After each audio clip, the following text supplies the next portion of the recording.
Evening, everybody. Surprise Bible study stream. No one expects the Lambda Bible study. Philopocrates, you're a name that's familiar to regular viewers of the channel, but I think this is the first time you've actually been on stream. Is that right? Yes, it is. Thanks for having me. Well, welcome to the channel, and you have your own channel as well. Is that right? Yes, yeah, I do. It's called the Philopocrates, which is sorry, goodness, it's confusing. There it is. The name. Yes. How did you come up with that name? It's a cool name. Oh, thanks. My name is Philip. Aha, so that's the first I part. see. The full part. And you're a hypocrite. And I'm a yeah. No, well, it's I don't know. When I was reading the Gospels over the past couple of years, I guess it just the accusation that Jesus always accuses the Pharisees with, namely hypocrisy. It often struck me with something that I was guilty of. So I thought, well, I guess I am a hypocrite, and I don't know. There's a bit of Greek wordplay behind it as well, but I don't know if we need to go into that. Oh yeah, go on. Explain the Greek wordplay. We've got to hear that. Okay, great. So the name Philip in Greek means the friend of horses or lover of horses, but it's like a friendly kind of love. So the two words are philos and hippos, and that hippos sounds a lot like hypocrite. So that's another reason why. The second half of the name, hippos and hypocrite. I thought they sounded similar, and then I switched them around. Has so many layers. so yes, I was watching you did a video this afternoon. It was very good. So I do recommend for viewers to go and check out his stuff. You've been working through Genesis, and in particular thinking about the you were bringing up lots of interesting stuff about the geography, for example. Yes, that was really helpful. And you learn lots of language stuff as well. So I'm excited for our chat this evening. And maybe I should give some context for why did this stream happen? What led us here? So for people who haven't checked out, there is a I've been distracted. Settler's Lament says it's been 2 minutes and no one has been challenged to a Bible study yet. Yeah. This is sadly a bit. I have to agree with Settler. So far, it's been a bit low octane. We need more explosions. We need more call outs. We need more calling people out. So those people viewing who haven't joined the Discord really should get on with it. I don't think I've even done the description for this video. Anyway, go and look in the description of the other videos, or if you're watching back, hopefully I'll remember to do this. We have a Discord associated with this channel, and there's a channel in the Discord called Christian Chat. We were having a little bit of a discussion, amongst other things, of 1 Corinthians 11, which talks about head coverings. It says, judge for yourselves, is it proper for a woman to pray to God with her head uncovered? And this, one way or another, Philip led you to message me and say, I reckon we should have a chat about coverings in general, because this isn't the only part of the Bible that talks about coverings. And so here we are discussing coverings. Is that a fair bit of context? Yeah, I think so. I mean, I should probably also say that Black Horse did point out that this isn't necessarily the place where one should discuss I don't know, dress code and things like this, which is what the text is kind of actually about. But I mean, like you said, the general concept of covering and uncovering in the Bible is a pretty deep thing, I think. So yeah, so we could have said, let's do a stream on 1 Corinthians 11, specifically talk about dress codes and head coverings and all of that stuff. And there's lots of fun to be had there. But that's not the plan for tonight. If people demand it, maybe we could do that one day. But yeah. Great. And the other thing that's going to assist us this evening is I've got this Everett Fox Translation, which is quickly becoming the Lambda Bible Studies officially endorsed translation since Radleb put me into it. So I think you've got a few references in mind, right? That I can perhaps look up, and we'll see what Everett Fox has to say on the subject of coverings. Yeah, that sounds good. So great. Should we just crack the Bible open right now? What would be a good place to start, do you reckon? Well, so there's a specific word that I sort of want to trace in the Torah, so in the 5 books of Moses, which is what you've got there. I think, is it limited to the 5 books of Moses? This one is, yes. The same chap has done a translation of 1 and 2 Samuel. Mr. Patriarch's always a fan of our midweek streams. Nice. Yeah, so I've only got the Pentateuch in my hands. So if you want me to give a Everett Fox take on Ruth, for example, then you're out of luck. Okay. Is it a swear word? Sorry, I don't know. But otherwise, we can start with Genesis 6. So my plan was with these 5 books of Moses. Anyway, I wanted to look at in Hebrew they're referred to as the Torah, which in Greek is translated into the law. So we know it in the New Testament as like the law and the prophets, and the law is referring to the 5 books of Moses, because in the tradition Moses was the one who wrote them. He even recorded his own death in a very practical way.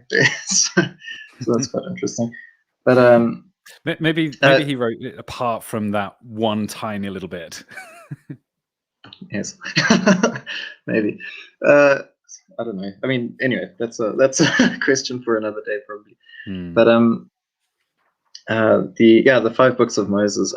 There's something in Hebrew thinking that has come up in like some of your other streams, I think, which I really like. It came up with Radlib when he spoke about what he called the conceptual couplets, which is a really cool name. And then Black Horse expanded on that by speaking about parallelisms. And I think the general pattern that underlies all of this in the Hebrew mind is that they usually work, seemingly, at least this is what I've learned. Again, should probably say I don't know everything. I'm just a student that's interested in these things. But they work in concentric circles. And in the Torah, a concentric circle that I pretend to have discovered now, or to have recognized, and I guess other people can criticize that if you want to. But a concentric circle here would be one that looks at how a specific word is used, namely the word to cover. So I want to track that a bit. Yes, this is exciting. And the first time, I feel like we're setting out on an adventure here. We're going into the wilderness of the Bible and bits of random Hebrew that we come across, and we're on the hunt for the wild beast, the word cover. Or what is the Hebrew word that the actual original? I can't pronounce Hebrew. It's pretty similar. It's kafar, which is almost like cover. So viewers, fellow travelers into the safari of the Bible, keep your eyes peeled for kafar. Okay, let's go. Okay. So do you want me to read some of Genesis 6? Yes, please. Do you have the passages?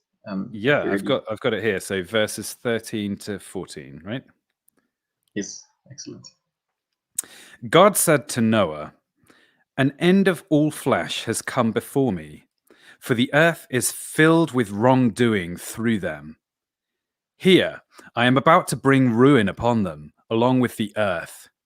Make yourself an ark of gopher wood, with reeds make the ark, and cover it within and without with a covering of pitch." So I noticed 2 kathars here.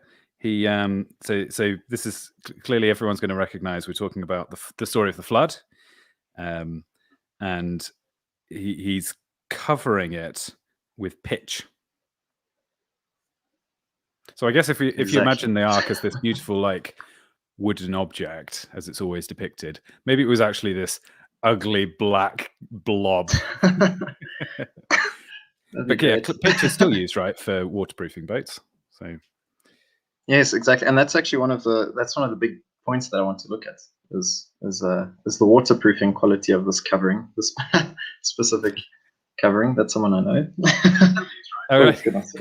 Just open the stream here, and the sound is sort of coming through.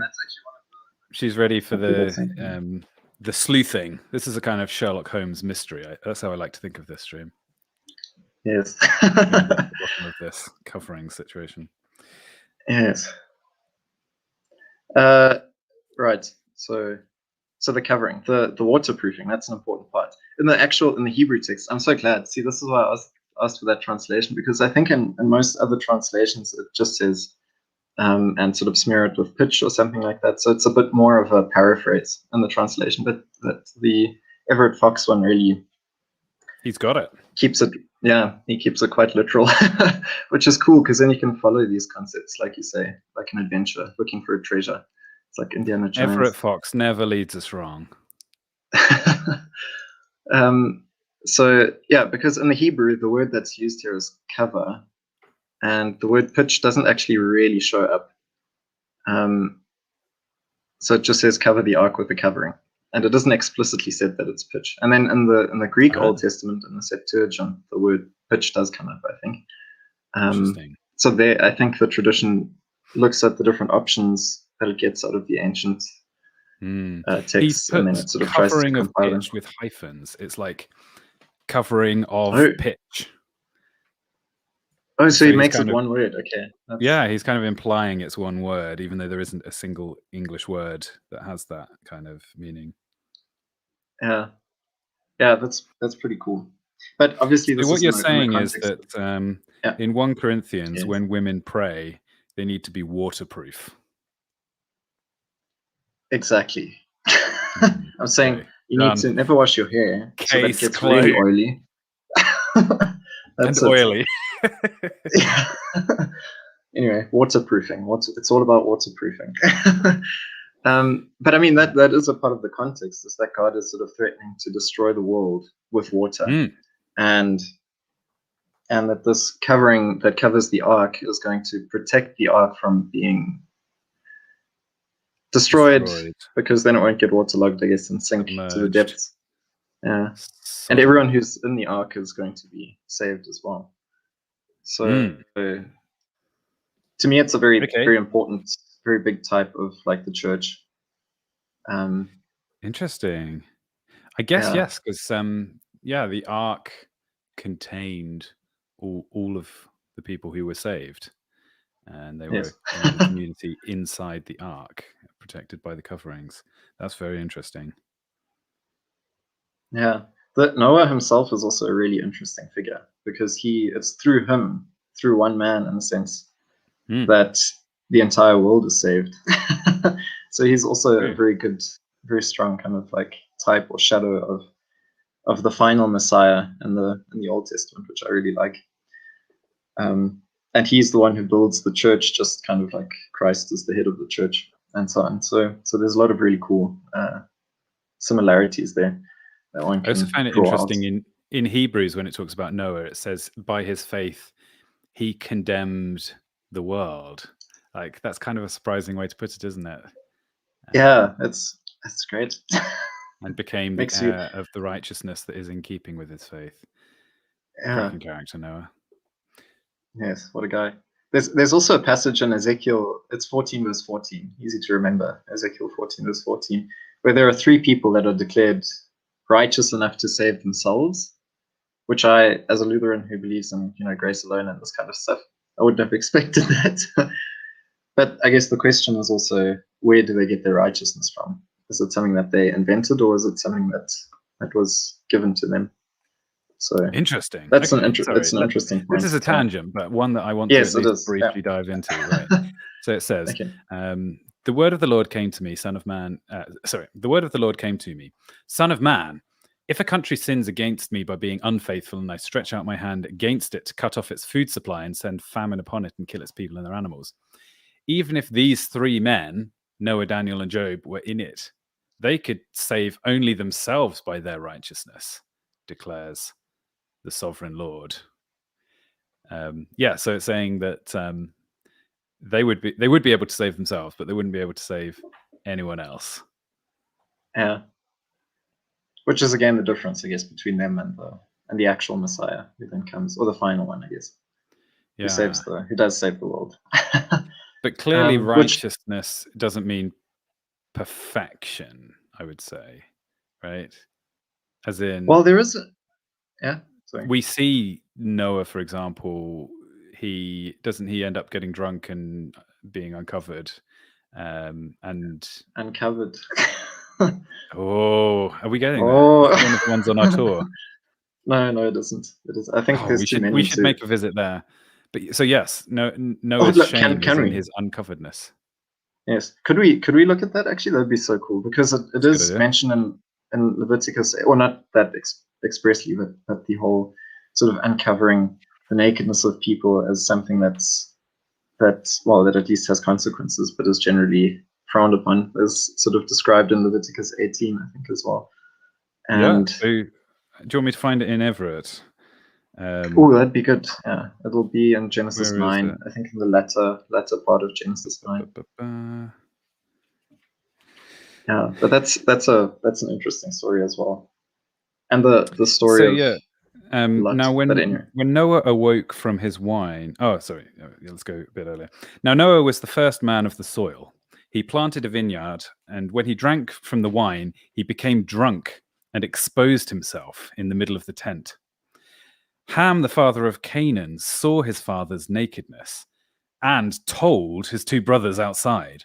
Then Shem and Japheth took a cloak. They put it on the shoulders of the two of them and walked backward to cover their father's nakedness. Their faces were turned backward. Their father's nakedness they did not see. And then, well, let's at least say what happens next. So when Noah awoke from his wine, it became known to him what his littlest son had done to him. He said, "Damned be Canaan, servant of servants may he be to his brother." And he said, "Blessed be Yahweh, God of Shem, but may Canaan be servant to them. May God extend Yaft." I guess, I don't know if Yaft, I don't know what that means.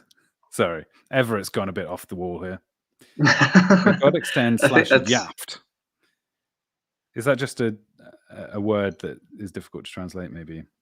Oh, it might have something to do with the fact that so the name Yafet has a root in it's a Hebrew word, like all of the Hebrew names generally are the Hebrew words, and the name Yafet has something to do with opening, or becoming broad on a place or something like that. So may he sort of spread out, become broad, and so Yafet is the land. name that we normally pronounce as Japheth, right? As in yes, yeah, sorry, yeah. A lot of the modern English translations.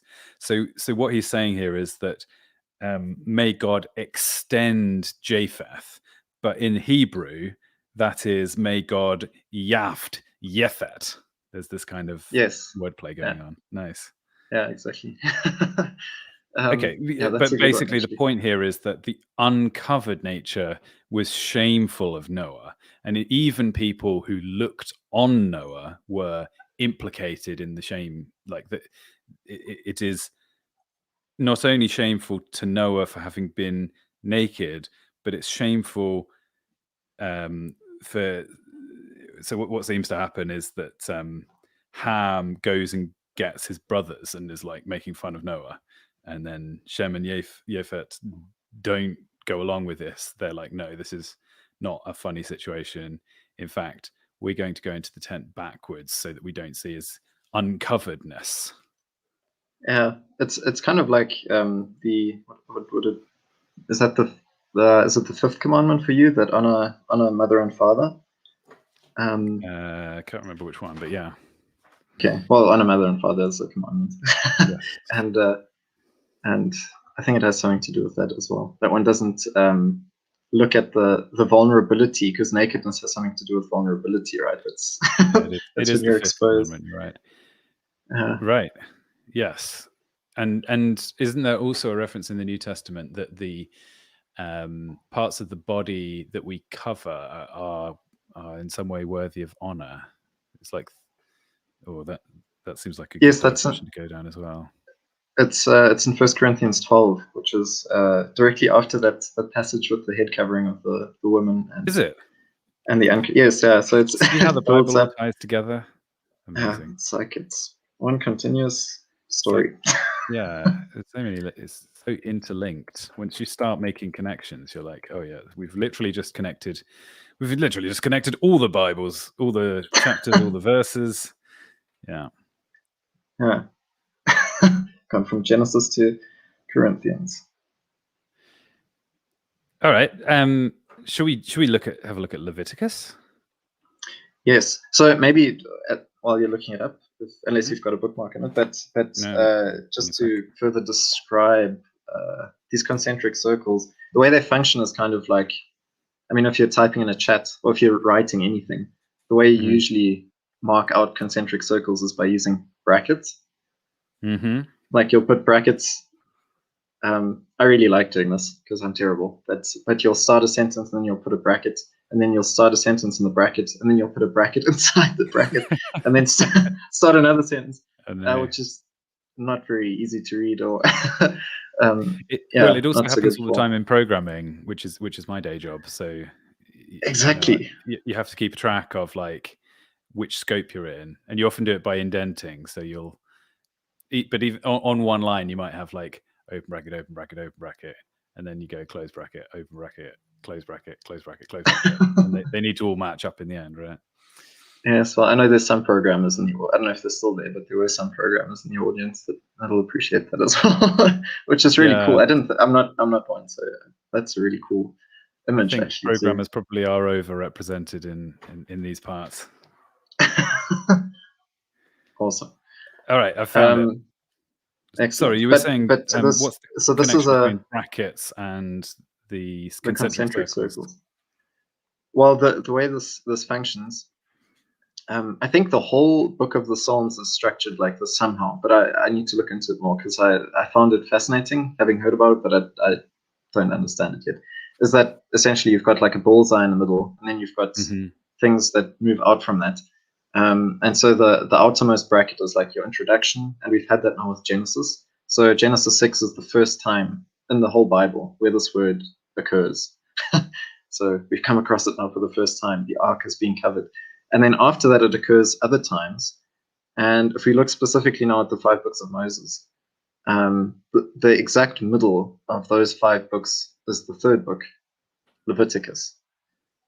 So if the books themselves act as brackets, then the central book, which one could see as the most important book, because it's like the bullseye, you get the most points for hitting it right, is Leviticus. And right in the middle of Leviticus is a description of the atonement, which I like. I think that's pretty cool. That is cool. Wow. I hadn't heard that before. Yeah. So credit to Dr. Kleinig, if I may say that, from Australia, that's where I came across that idea. And yeah, anyway, so the point is that's where this is taking place, is that there's the central piece. So at the end of Exodus all the way into Numbers, there's a lot of priestly stuff that's being described. So the priesthood is being instituted, and they're responsible. They're like a race within Israel, the descendants of Levi, who have been tasked with doing the covering, doing the cover-ups for all of the sins of Israel, essentially. And this is right at the heart of their office, I think. Great. Shall I read 6 to 10? I was wondering, would it be too much to ask that we read from 6 all the way to, was it 30? I need to look it up again. To 22? 22, that might be it, yeah. Yeah, I think you put it in 3 groups, so 6 to 10, 15 to 17, and 20 to 22. But I guess we may as well do the whole passage so people feel the flow of it. Yeah? Settle in, everyone. I hope you're sitting comfortably. Nice chunk of Leviticus. Here we go. And Aharon is to bring near the bull for the Hatat offering that is his, so that he may effect atonement on behalf of himself and on behalf of his household. He is to take 2 hairy goats and is to stand them before the presence of Yahweh at the entrance to the tent of appointment. Aharon is to place upon the 2 hairy goats lots, 1 lot for Yahweh and 1 lot for Azazel. Aharon is to bring near the hairy one for which the lot of Yahweh came up, and is to designate it as a Hatat offering.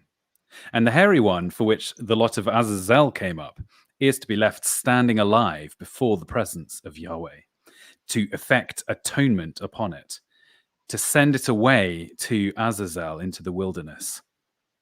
Then Aharon is to bring near the bull of the Hatat offering that is his, effecting atonement on behalf of himself and on behalf of his household.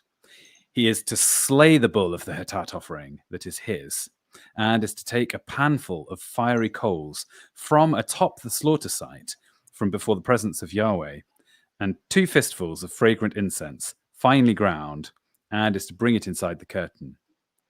Then he is to place the incense on the fire before the presence of Yahweh, so that the cloud from the incense covers the purgation cover that is over the testimony. Cover. I saw a cover. So that he does not die. Ooh, interesting. Okay, let's carry on. Yeah. Then he is to take some of the blood from the bull and sprinkle it with his finger on the front of the purgation cover, eastward. And before the purgation cover, he is to sprinkle 7 times some of the blood with his finger. Then he is to slay the hairy goat of the Hatat offering, that is the people's, and bring its blood inside the curtain, doing with its blood as he did with the blood of the bull. He is to sprinkle it on the purgation cover and before the purgation cover. So he is to effect purgation for the holy shrine. From the tumot of the children of Israel, from their transgressions, for all their sins. Thus he is to do with the tent of appointment, which dwells with them in the midst of their tumot. Let me just check where I'm going to. 22. Okay. No human is to be in the tent of appointment when he enters it, to effect atonement in the holy shrine, until he goes out. He is to effect atonement on behalf of himself and on behalf of his household, and on behalf of the entire assembly of Israel.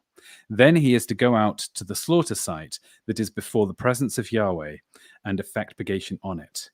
He is to take some of the blood of the bull and some of the blood of the hairy goat, and is to place it on the horns of the slaughter site all around. He is to sprinkle on it from the rest of the blood from his fingers 7 times. He is to purify it, and he is to hallow it from the tumot of the children of Israel. When he has finished purging the holy shrine and the tent of appointment and the slaughter site, he is to bring near the live hairy goat. Aharon is to lean his 2 hands on the head of the live hairy goat, and is to confess over it all the iniquities of the children of Israel, all their transgressions. For all of their sin he is to place upon the head of the hairy goat. 1 more verse, or 1.5 more verses, and is to set it free by the head. So let me do that verse again. So Aaron is to lean his 2 hands on the head of the live hairy goat, and is to confess over it all the iniquities of the children of Israel and all the transgressions for all their sins. He is to place them upon the head of the hairy goat, and is to set it free by the hand of a man for the occasion into the wilderness. The hairy goat is to bear upon itself all their iniquities to a land cut off. He is to send free the hairy goat into the wilderness. Yeah, so lots of interesting stuff going on there. Yes. A bunch of hairy goat talk. I thought that was so good. I didn't realize that it was hairy goat. I had to look at this again. Because I was like, wait, why is he saying hairy goats? And then I looked and I realized it actually says hairy ones, which this is just me exposing my nakedness. In the translation, it actually puts goat in brackets. Yeah. So I assume it is literally just, the hairy. Like you're supposed to assume because it's hairy, it must be a goat. Yeah. Yeah, so that is quite interesting. There's a lot of stuff in here that I don't understand, to be honest. Like Azazel that's a confusing You should word. look it up. I don't think It's Azazel is there in the wilderness, seemingly. yes, and one goat is sort of committed to God, and the other goat is sent to Azazel, who's in that cut off land or something. But what do you make of it? Actually, that would be quite interesting to hear. Yes. Well, so obviously, since we were thinking about coverings, the bit that jumped out was this whole section in the middle that talked about the purgation cover. And I'm assuming that purgation is to do with purging. Is that a fair conclusion to reach? So there's a purgation cover over the testimony, which is covered Can by you the say cloud from the incense. what verse is that? If I may So ask. verse Sorry, I just 13, want to look at he puts incense on the fire, Mhm. which creates a cloud that covers the purgation cover. So you've got 2 layers of covering over the what's called testimony itself, so that he doesn't die. So it's first reaction at least is clearly coverings is extremely significant in this passage, because the covering is vital for the survival of the poor old priest. Is it? No, it's the Yes. Aaron. Yeah. So covering up is sometimes a matter of life or death, would be my first simple takeaway point from this. I mean, there's loads of stuff going on here that is probably not relevant to the discussion of coverings. He's also covering it with blood is another thing. And Yeah. it also put me in mind of course, the covering of the doorposts with blood when the Israelites were in Egypt. They painted a covering over the doorposts, and the covering, again, as we saw with the ark, the covering is protecting. The covering of the doorposts protects the eldest ones.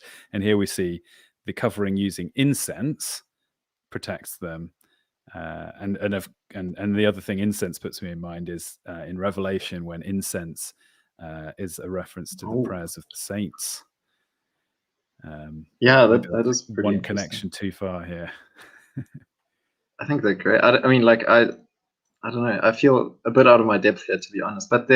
But some of the things that I found interesting was so there's interestingly enough, the word that's used for cover in verse 13, and in a lot of other places here, I think this might also be used in the story in Genesis 9 with Noah, is kasa.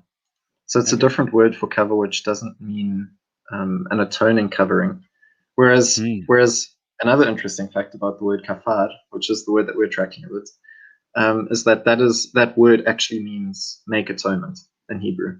So it means to cover, but at the same time it means make atonement, and it also means to pay a ransom.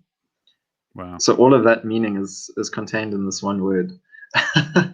So now on the subject of feeling out of one's depth, I mean, yes, the Bible clearly is a super complicated book, and I think you'd be surprised of the people I've had on this channel. I'd say over 50% of the people who've ever been guests on the channel have at some point expressed a sentiment to me along the lines of, "Oh, I don't feel qualified to come on." But there's like the study of the Bible has been an obsession of the cleverest people for like thousands of years, and we still haven't got to the bottom of it. So we should totally expect to come across bits of the Bible that are easier and bits of the Bible that are a bit harder and bits of the Bible that are like almost impossible to figure out. And it also reminds me of, isn't there a bit in Hebrews that's like, I keep having to go on about the simple stuff like baptisms and, blah, blah, blah. I want to get onto the interesting stuff like Melchizedek. So there's an acknowledgement that, yes, as we mature, as Christians, we spend more time meditating on God's word. There's like complexity and depth to grapple with. There's an endless Yes, an endless well of interesting stuff. And I would agree with you. This stuff in Leviticus feels like full of potent meaning and symbolism, and also requires a lot of understanding of Jewish culture and history in order to get to what I imagine are extremely rich, like, discoveries. But I also feel like a lot of the stuff in here I don't understand it all. Like there's this word chumot. There's, like you mentioned, Azazel. I Yeah, know lots of people in my church would know more than me, but I'm sure even they could point to other bits of the Bible and say, okay, this is where I reach my limit. yeah, But that being said, I think whenever you read scripture, you can find something in it to take away. So yes, like I say, while we're thinking about coverings, and we went through this set of rituals, the thing that sprung out to me was covering here is in multiple ways used to protect from. So there's a situation where I guess it's the holiness of God is a real risk to human beings, and properly thinking about how to cover that which should be covered enables us to live our lives in some way. In fact, yeah. I think. yeah, go on. Well, I mean, I think that's the whole point of the atonement that's being made here, and we sort of see it for the first time, like you mentioned, at the end of Exodus, or not at the end of Exodus, but with the Exodus itself, when Last plague, yeah. when Israel moves out, and well, before that, they have to paint the blood of a lamb of the firstborn lamb onto the doorposts and so on. But very similarly to how Noah has to paint the pitch onto the ark, to make an atonement or a covering for themselves. That's kind of like the first atonement sacrifice that takes place there, and then that's kind of ritualized into this very intricate pattern of atonement that's fundamental to Jewish culture. I think, like you say, there's definitely a lot of pattern work that's going on with sevens. It's like we read here that Aaron has to sprinkle seven times and so on. And the whole calendar and that's also here in Leviticus of the Jewish people or the Israelites, was that it was built up in these seven. So you've got the 7-day week, and then you've got 7 years, and then you've got 7 times 7 years, and so you've got like a year of I don't know what they're called in English. But you've got like that's the one, the year of Jubilee. Thanks. And then you've got this Yom Kippur, which is the Day of Atonement. There's that word actually, kafar, but it's in a different form. The word atone is connected to the word kathar? Yes. So every time that word has shown up in your translation there, I think as well, it came up a couple of times. That was actually this word covering. And in Hebrew, if the word atonement comes up, so if you're reading the Old Testament and the word atonement comes up, then it's that word, just in the form of a noun. But in Hebrew, the nouns this is a good example always of where translations are never going to be good enough, because the Hebrew links that are being made between words that sound similar to each other won't apply in other languages. I was talking to a friend about this, and we were talking specifically about Bible translations. It was like a type of podcast that we've started recently, so that's on my channel. Nice. So it was about Bible translations, and one of the conclusions that we sort of came to was that you can never replace the person that mediates between God and man. So like the priest, in a sense, or the pastor, or the congregational leader or elder or something. You can never replace this person with a translation. You need a person to kind of take up that role, I think. But who spends a lot of their time, looking into these texts and traditions and so on, to a greater degree than the others have time for it, I think. I've just updated the YouTube description. Oh, hang on. No, there's an error. An error occurred. Wait a moment and try again. Sorry, I'm trying to put the link to your channel in the description because people really should check it out, but it's not letting me. Right. I'll try again in a minute. Let's talk about this from Christine, from the Black Horse. have you discussed the traditional Jewish idea that the cloud around Mount Sinai was a covering under which the covenant of the law was formed? You should note the parallel here between the cloud of incense to the cloud of the presence of God over both Mount Sinai and the pillar of cloud in which God's presence is veiled as the people of Israel cross the desert. Any comments on this? Yes, that's one of my favorite things in the Bible, is that God hides himself in the deep. And Black Horse mentioned that, and I just get excited every time I hear it. But in the previous stream that he did with you, I think he mentioned this, in the deep darkness or something of the cloud, where Moses ascends into, I don't know if that's Exodus 30 or something, somewhere there, where Moses goes up and actually sees the backside of God, essentially. Mm-hmm. Which some theologians like to interpret as him actually seeing Christ, which I really like. I really like that. Interesting. That is a passage that has come up on more than one previous stream on this channel. I seem to remember. Sure. Well, yeah, just funny how these certain passages come up again and again. But yeah, there was a really interesting theory to do with time that was being posited by Lee Templar. Yes, I remember that one. It's definitely a very Lutheran thing. At least I've come across it a lot as a Lutheran. Okay. that there's this is a big tangent, but there's so if one looks at that passage in Exodus, and one looks at the passage where Elijah goes to the Mount Horeb, and Horeb and Mount Sinai are actually the same mountain. Which one sees in Exodus as well, because at some point it's got that name, and then at another point it's got the other name. So that's the same mountain. And Moses goes to it that one time, and he speaks to God, and God reveals himself to Moses, but he reveals himself through his back. And to me, that's kind of like this Christ, or God veiling himself in the foolishness of the cross that Paul speaks about, that God veils himself in human flesh and so on. So he covers himself, he hides himself, but through this hiddenness in his humanity, he's revealed himself. And Paul even says in Acts that it's the revelation of the full counsel of God, which is pretty great. So we can say we've got the full counsel of God because we've sort of come across him in person in Christ. But that's Moses meeting him on Mount Sinai, and then in Elijah's story, I can't remember, that's in Kings, or was it in Samuel? It's in Kings somewhere, I'm sure. It's 2 Kings maybe, where he's going out in the desert, and then he almost dies. And then he kind of wakes up, and the angel's like, "Wake up, Elijah, here's some food." And can you look up the passage? And I don't know if it's necessary, but because this is the time travel thing, do you think that's too tangential?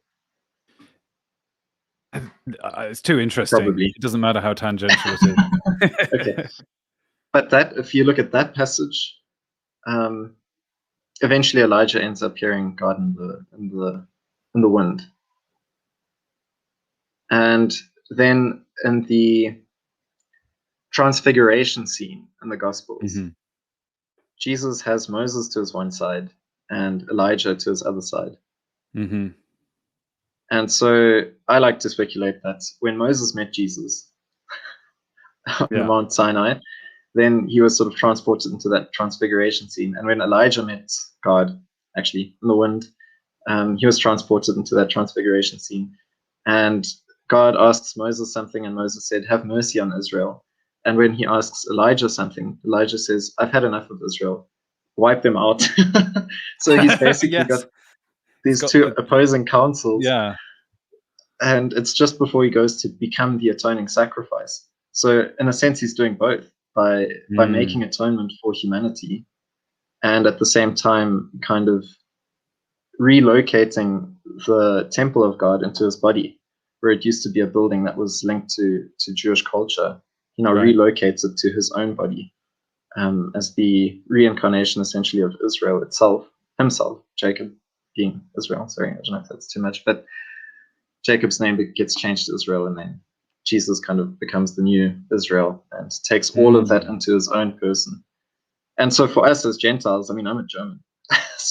so my only point of access to God is through this Jesus, who was gracious enough to extend his God to all nations instead of it just being for the chosen people originally. But obviously, it comes through the Jews, so there's definitely really a special cool. place for the Jews. Yeah, I'm definitely glad that I went for it and said I need the elaboration on that, because that's amazing. I have put your channel description now successfully in the description box, by the way. So if people want their minds blown further, go and subscribe to Philip Crit. But yeah, that. I guess we can't. That's a theory that is extremely compelling and exciting as an idea, isn't it? That Moses was being transported. There's this sort of wormhole, like it's like a Doctor Who episode or something. Like exactly, yeah. The TARDIS, but we can't actually know that to be for sure the case. But I kind of secretly hope that is correct. That is the true. A lot of the ideas, though, are the case one way or the other. Right? The things about Jesus's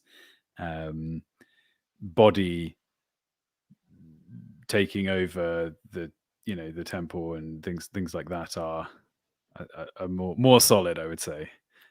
Yes, those are grounded actually in like biblical texts. Yeah, exactly. There's no actual biblical texts that talk about timey-wimey, whatever it is. Wibbly wobbly. Yeah, sadly. How does it go? Yeah. Anyway. All right. Yeah. So, is there anything else you wanted to say on Leviticus? Well, yeah, I guess we don't want to go into Azazel. He's apparently potentially a demon, but that also comes out of later tradition, so it's not so reliable. Okay. Like later, but if you like Jewish writing or early church fathers, yeah, it's more Jewish interpretation tradition. The Book of Enoch speaks about Azazel, so Lou Templar can do an episode on that. I'd be really interested. I think he knows more about Azazel than I do. Okay. So write in the comments if people want an Azazel stream. It could be a very niche request. Yes. Like I think so. We used to do text to toast at uni, where people would write questions in to the Christian Union, and then we would deliver them a toasty and the answer to their question. And I've got to say, nobody ever asked, to my surprise, nobody ever asked what's the deal with Azazel as their question. But if only they spent more time reading Leviticus and less time watching Daniel Dennett, then they would have had the real question. Yeah. Well, I mean, Azazel only comes up 3 times in the whole Bible, and it's in this chapter. All so. Right. Yeah. Anyway, but that's irrelevant, I think. A bit like Melchizedek only shows up like twice. Yes. Yeah. But he's really, and he's also, maybe, I mean, Lou Templar should maybe do a thing on the Book of Enoch. I don't know if you're into that. Maybe we should just do a stream of like the 5 most interesting brief appearances of characters in the Bible. Like people who are only mentioned once or twice, and yet they're really fascinating.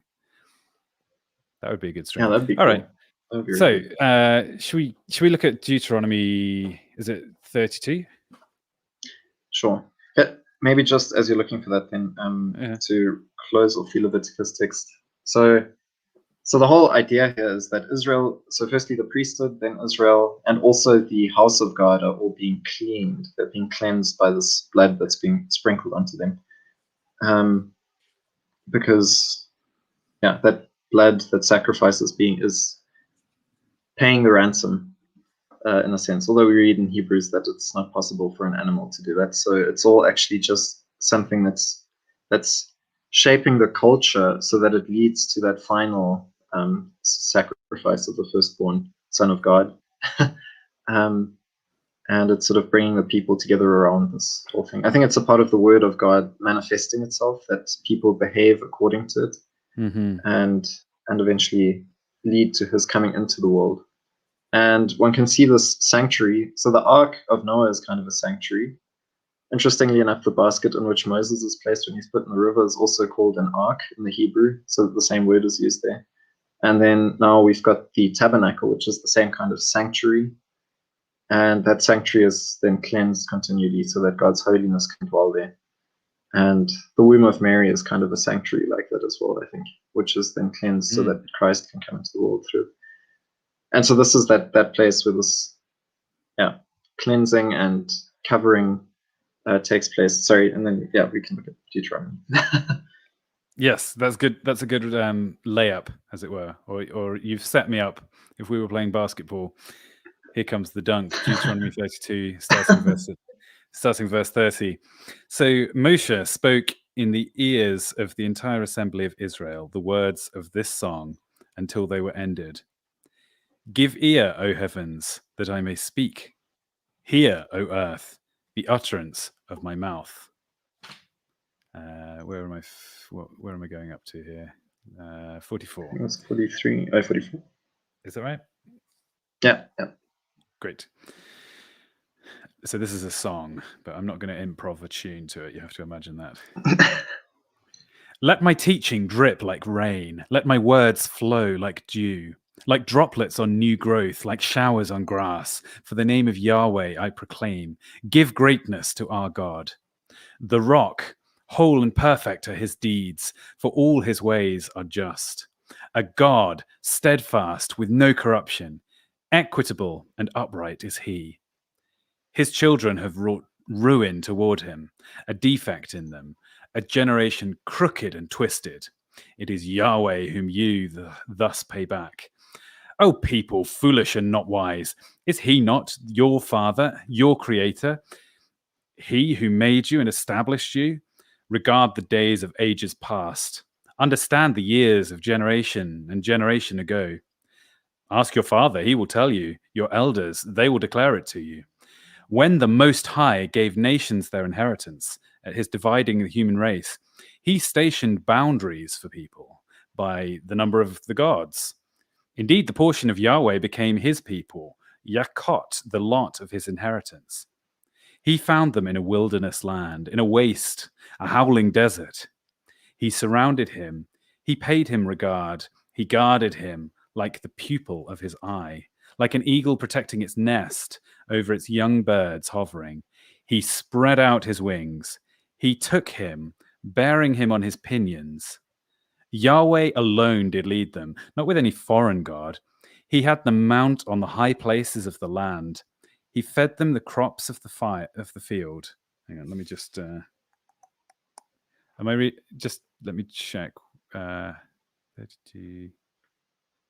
I think I've read from basically verse 1 instead of starting 30. That's fine. It's a great song. But I mean, you can skip forward if you want. I'm just wondering.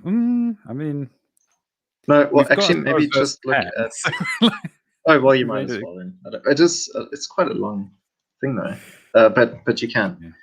The one that I want to get to is verse let's skip forwards. Okay, so imagine we've just pressed fast forward on this song. You can go back and read it.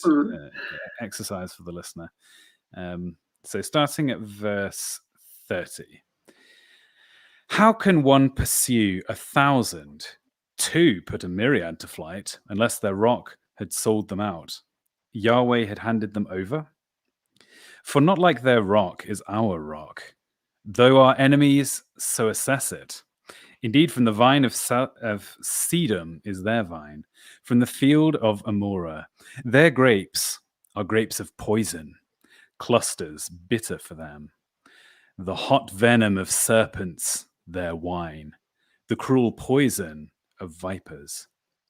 Is this not laid up in store with me, sealed up in my treasuries?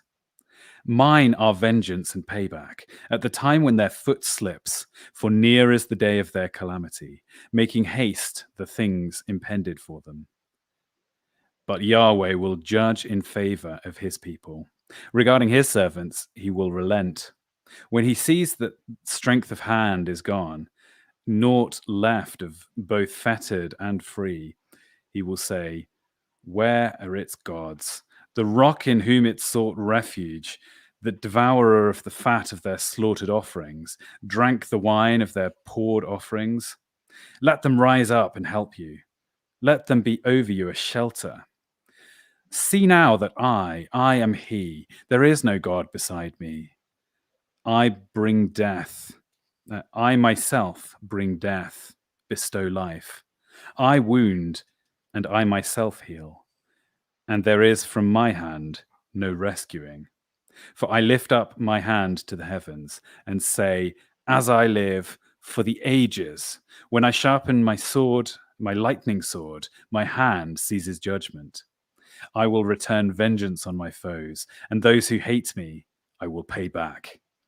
I will make my arrows drunk with blood, my sword devour flesh, with the blood of the slain and the captives, from the head thick with locks of the enemy.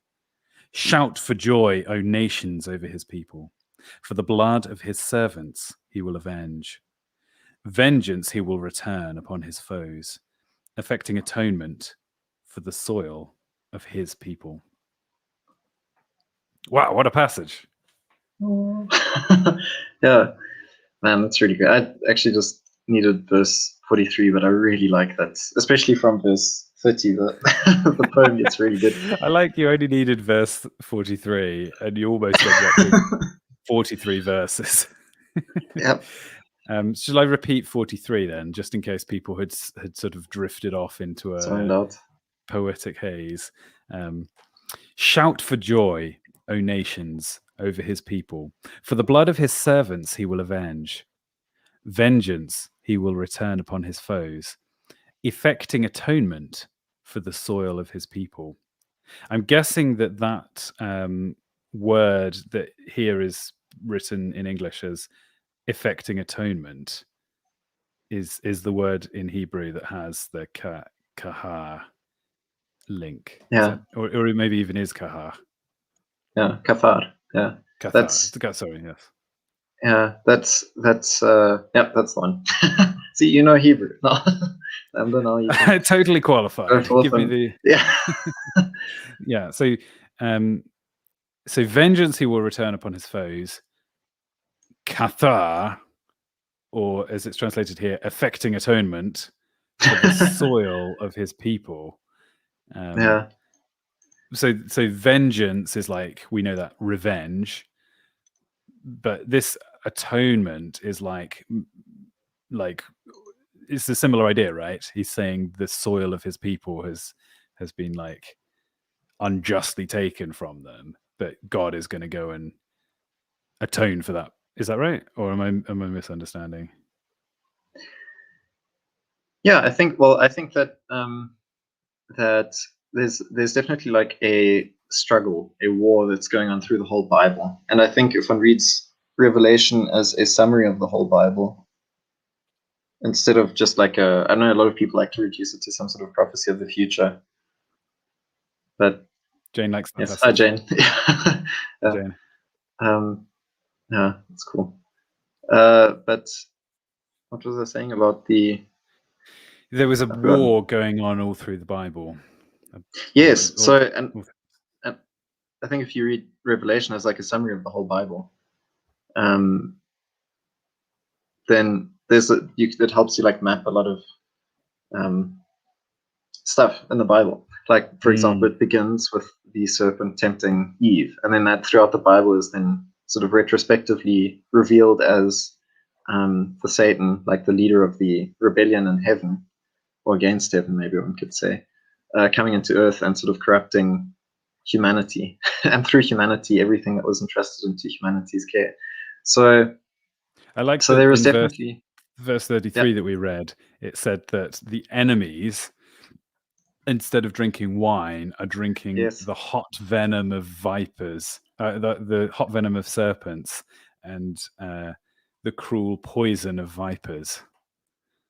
Yeah, and it's kind of nice to contrast there. Like the wisdom of God is like wine; it's good stuff. You want to drink it, and it's like makes a man's heart glad. What they're drinking isn't wisdom; it's like poison to them. That's such a powerful kind of contrast, isn't it? Yeah, I think there's a profound contrast there also between the vine and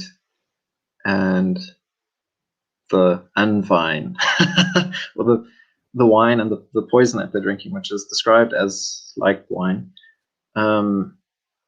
because the vine itself is an image throughout the Old Testament of Israel, and is also a very messianic kind of a plant, because it has something to do with the cultivation that God is like producing in Israel through His Word by constantly sort of.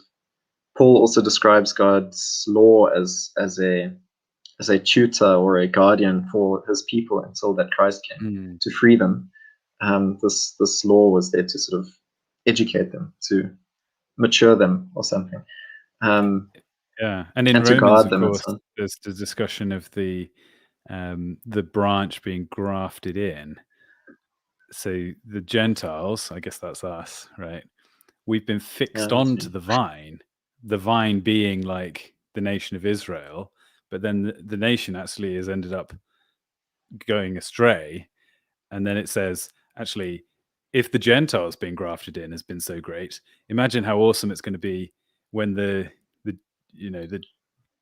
reattaching of the Jewish people. And there's lots of Yeah. interesting discussion about how we should understand that passage. But yeah, vines again being used as a powerful metaphor for God's church through the ages. Mm. Yeah, and also the. Sorry, you go. I was just going to say as a Lutheran, we've got a very sacramental way of worshiping as well, and so for us, the Holy Communion, just like for the Orthodox, the Eucharist stands at the center of their liturgy, which is like very important in the Orthodox tradition, as I understand it. For the Lutheran way of seeing the service, the divine service, it's similar that we say the climax of the whole thing is when Christ comes to us in the guise of, again, hidden, covered in bread and wine. So, and that is also his like last will and testament. This is the New Testament in my blood. Do this in remembrance of me. This is like the new covenant now. Abraham had his, but I'm starting a new one, and that's in my blood, which again is obviously what we read about in Leviticus and so on. Now that's all pointing towards Christ's institution of this thing, and there he also does it with wine, and so there's a big contrast between the true vine. Christ says in the Gospel of John, "I am the true vine," and this poison of the vipers. I thought that was really good. I also really like that. And if we get to Luke, anyway, sorry, if we get to Luke though, then I would expand on that. We'll do Luke in a sec. I was also going to mention if and this might be the Luke passage you were thinking of, but I don't think it is. By their fruits you shall know them. As another reference to this. There's another almost extension of this metaphor of plants, and if you're producing good fruits, it shows what kind of plant you are. Are you part of the true vine? Are you extending and growing this church? Only if your roots are truly in it, or are you producing? I guess the poison would be a good alternative. Like instead of producing grapes that can be turned into good wine, you're producing something poisonous. You're an evil vine of death. I also want to address Christine's question. She says, is the argument here that physical coverings and veilings through the Old Testament scriptures are closely paralleled to the propitiating sacrifices for covering sin, metaphorical to physical? If so, clearly we should reevaluate certain the meaning physical Jewish traditions. But are there other direct implications that should be taken? Since this is a two-part question of, is this the argument, and then this is apparently Black Horse, does he not have his own YouTube account? His questions are all coming via mouth of Black Horse Christine here. So let's first clarify: is this a fair summary of your thesis about the connection between physical coverings, that we've gone through a few examples of physical coverings and veilings, and then you're making a connection then through to propitiating sacrifices for covering sin, metaphorically and physically. Is that a So connection that you agree with? I think that is definitely one of the connections that happened in my brain when I was reading through Black Horse's discussion of this on the Discord. Although I don't know, I'm very careful with using the word metaphor to describe certain biblical truths. Again, that's more my tradition speaking than anything else. But how Because was it? metaphorical would imply that there's no sort of ontic reality to what you're saying. It's purely allegorical, right? There's a truth, and the words you're using are only kind of pointing at it. Whereas we might want to say, actually, these things are as true as anything that we talk about relating to the physical Yeah, world.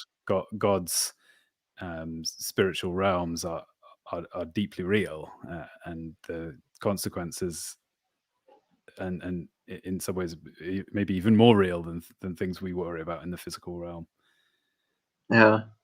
Although I mean, the word metaphor is also great, but I agree with you. Yeah, I think that is sort of my hesitance Your hesitation. is kind of derived out of that. Yeah, but the point is that I think the atoning sacrifice in Christ, which covers us, covers our guilt and our shame, is the ultimate, almost like a platonic ideal, if I can say that. Like it's the ultimate covering, and any other covering, it's like when Christ says, "I'm the true vine." I Right. saw a video today where Pastor Brian Wolfmuller, who's also on YouTube, he was saying that.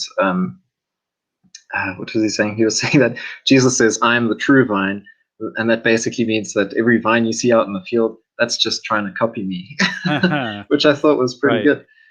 good. Yeah. Which is also why Because, we can speak of people as like they're like trees or something, like you said, because in the tree there's this image of producing a good fruit, a good work that would be for us. It's like a person is closer to Christ doing good because a person is a person doing good. But a tree bringing forth the good fruits is also trying to be that in a way, that's really which I thought was interesting. cool. Yeah. Yes, because when we make a connection, often we're trying to find something that exists to explain something. But God has the option of doing it the other way around, where he has something he wants to explain, so he invents an entire thing in the world. And maybe marriage is a good example of this, because I would argue that Yes. marriage, as an entire institution and concept, fundamentally exists to help us understand the ultimate marriage between Jesus and the church. So that was, I would argue, causally the other way around. It wasn't that people were getting married and God was like, how do I explain the church and Jesus, how they will be really like close, and Jesus wants to die for the church, and oh well, there's marriage, I'll just use that as a no. He had this concept that he needed us to understand, and so he instituted marriage. So and sometimes even when we draw connections, it might be that way around as well, that God was like, they'll stumble across this useful brain aid. Yeah, I really like that. That's so good. I never like heard it like that before. I think so. That's blown my mind a bit, because if you look at the institution of marriage in Genesis as well, where God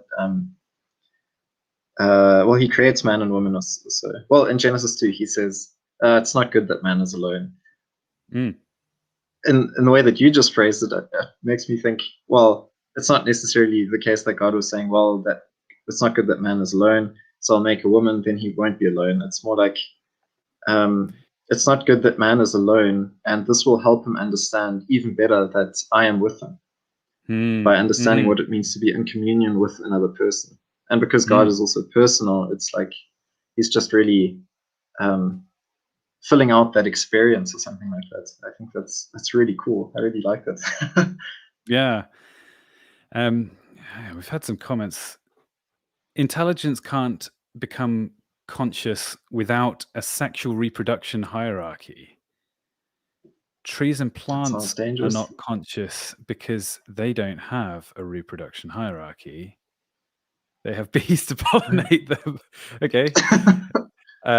So the bees are superior. No, sorry. So the bees are superior. Well, I don't immediately see the link to what we were discussing, but it's such an intriguing string of messages. I just had to had Throw to it at out there. least bring them. Oh, it carries Yeah. on, doesn't it? The bees Yes. have a sexual reproduction hierarchy with male and female. Oh, yeah, that's true. Actually, I didn't Like a think biology about lesson what I for was free. saying. Yeah, Trees are good, not. isn't it? So for anybody Hmm. who's well, hang on. What does it mean, sexual reproduction hierarchy? Is he saying that the like female bees are picking the like alpha bees to mate with, whereas the trees just sort of spread their pollen wherever? Yeah, is it to think of Jordan Peterson and his what are they called? Dominance hierarchies.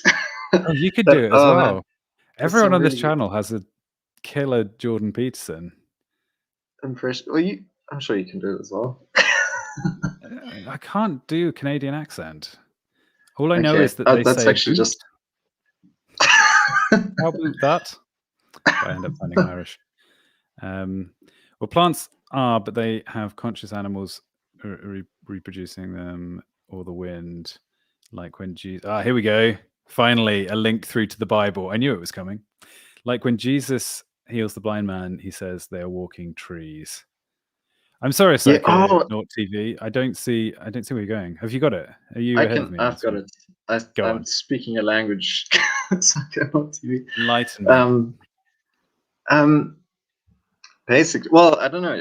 I'm understanding it through what I was saying earlier, that the vine is trying to be Jesus, but it's not quite as good at being Christ-like as the humans.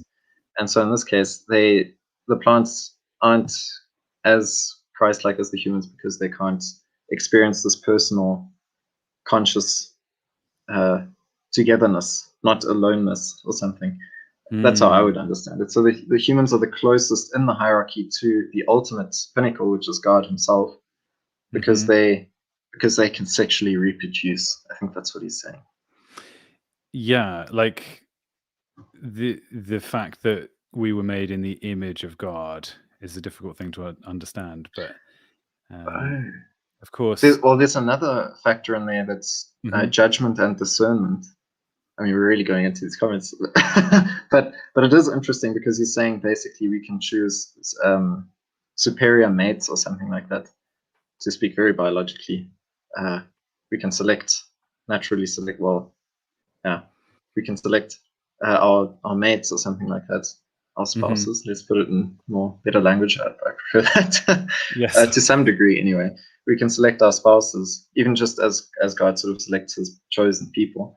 And a tree can't really do that. True. For a tree, one sort of does it for a tree. Yeah, and maybe this is also a lesson in not pushing a particular image too far. So you can't start with the church is like a vine and then go, well, vines have a method of drawing water out of the soil. So what is the water drawing mechanism within? Oh, you could make one up, but you can't be like, okay, a vine. What else? What would be a good example? Vines are good places for bees to land. So therefore, the church must be a good place for a bee to land. At some point, you have to say no. Like we've reached the limits of this metaphor. we've drawn out of it every piece of use that it has. Okay. It mixed in amongst Psychonaut TV's comments. There was this interesting comment from is that Stefan Bond? Marriage is part of the way we reflect the nature of God. He exists in three persons in relationship to himself. We exist in a parallel relationship. Also, with respect to metaphorical Jewish tradition, I think what's being accessed here is that much of what is commanded in the law is intended to be a teaching tool. Right. And then, for example, Deuteronomy 6:4-9, you shall write them on the doorposts of your house and on your gates. Have you got a comment on this? Yeah, there's well, I really like Deuteronomy 6, I think, because it's just explicitly, well, catechesis is basically described in Deuteronomy 6. I think it's a good thing if it's done well. I mean, I'm very grateful for my catechesis growing up because ours was quite rigorous and it gave me a lot of good anchors to hold on to as I went I didn't through have any. the rest of life. And I found it kind of weird the first time I went to a church and they were doing like liturgical stuff. Is that what you mean? Like, reading the catechisms as part of the service, that kind of stuff. I was like, Well, oh, this is odd.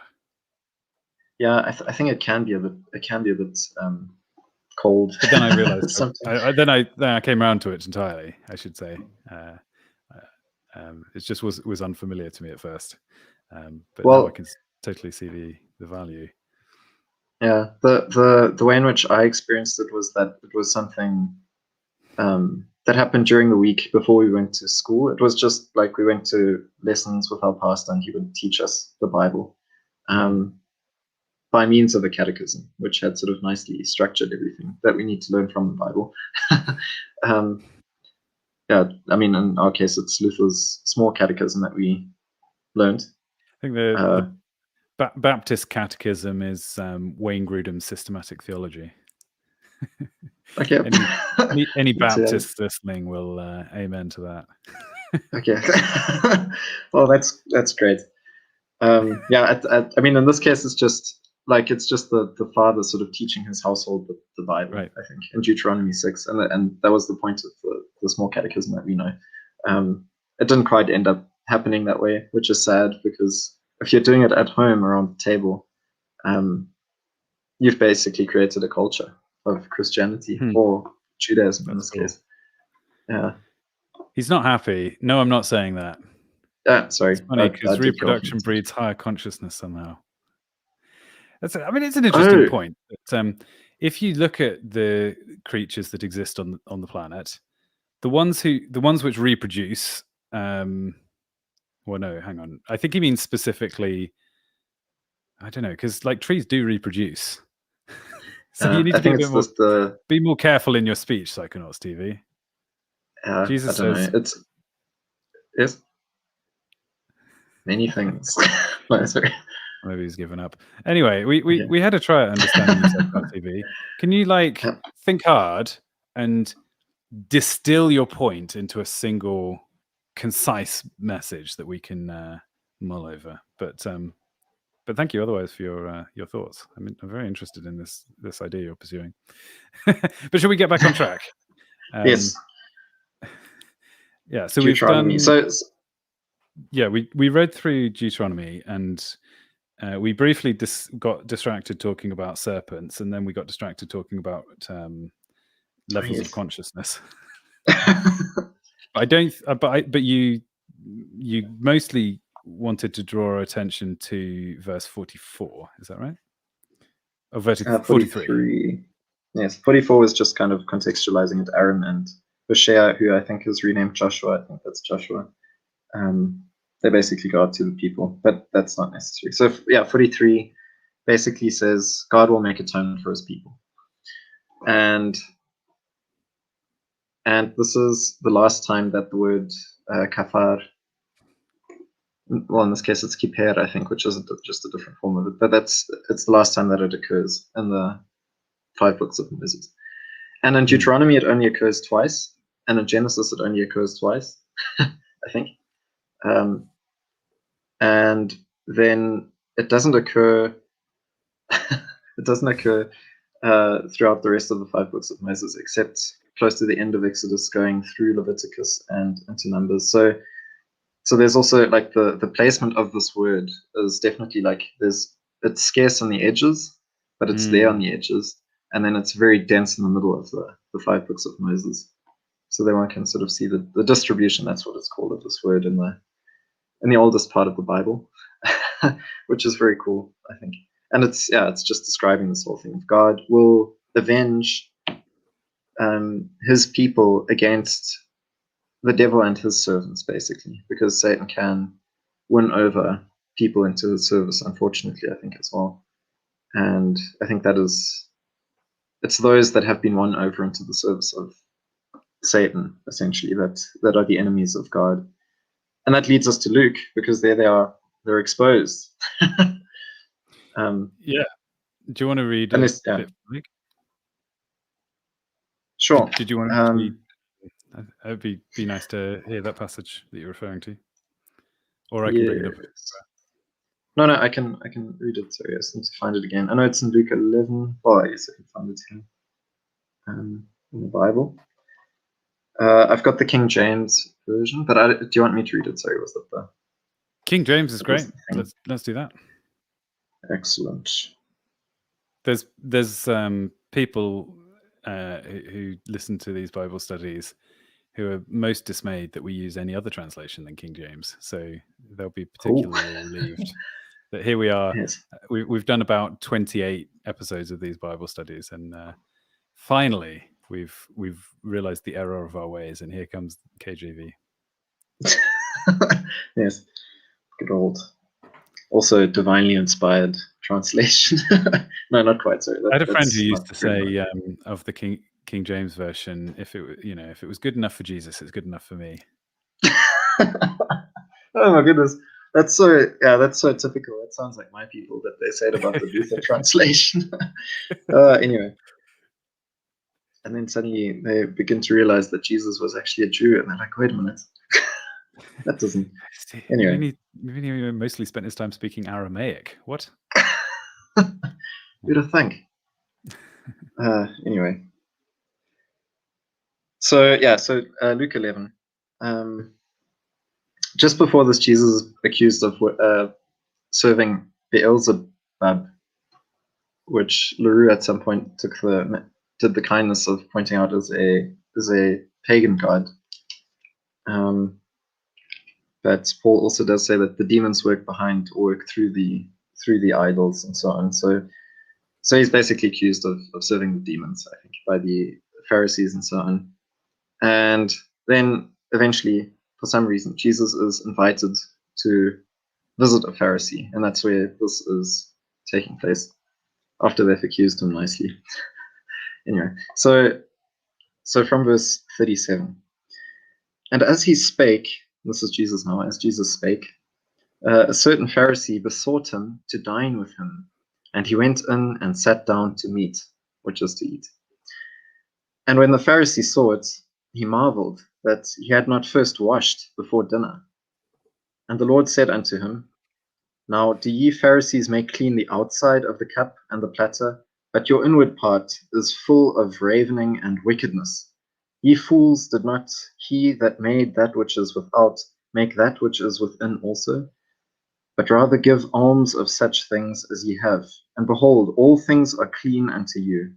But woe unto you, Pharisees, for ye tithe mint and rue and all manner of herbs, and pass over judgment and the love of God. These ought ye to have done, and not to leave the other undone. Woe unto you, Pharisees, for ye love the uppermost seats in the synagogues and greetings in the markets. Woe unto you, scribes and Pharisees, hypocrites, for ye are as graves which appear not, and the men that walk over them are not aware of them.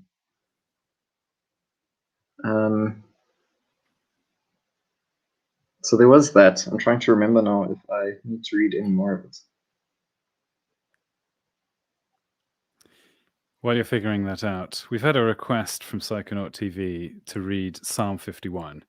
I don't think we're going to do that right now, but Okay. perhaps that will become the chapter that we look at this Saturday night.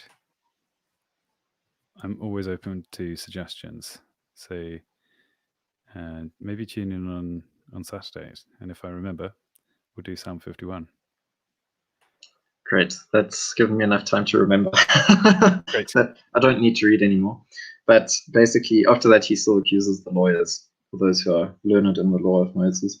But this thing that he says to the Pharisees, I find very interesting, because the ark that we read about in Genesis, God told Noah to cover it with pitch on the outside and on the inside.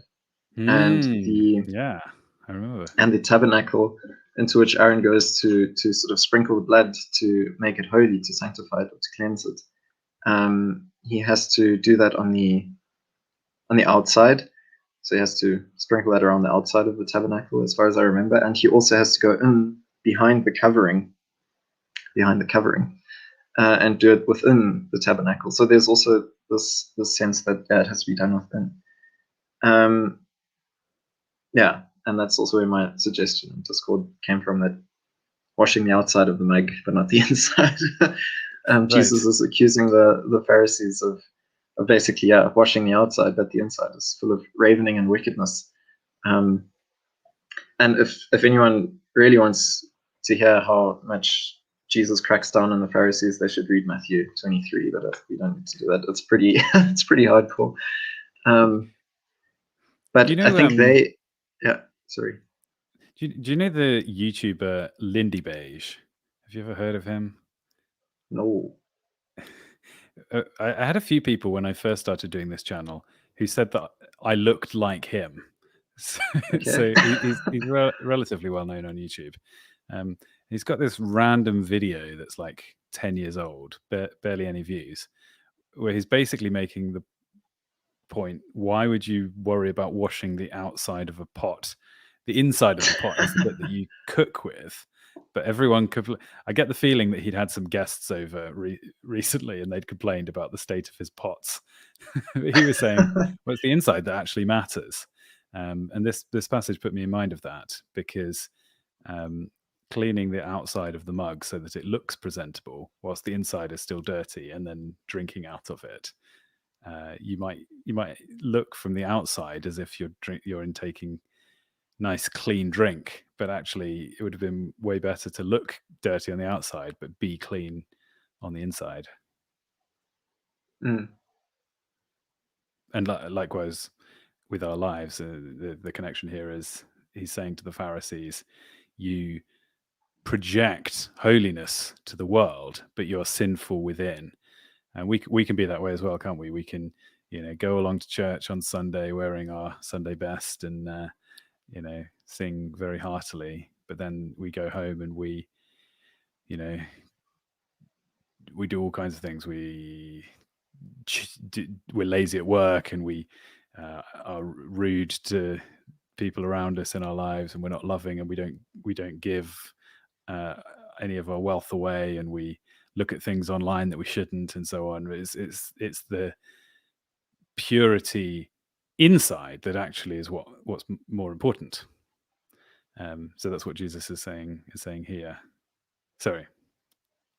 Well, I think he's saying both, which is very interesting, and also very difficult.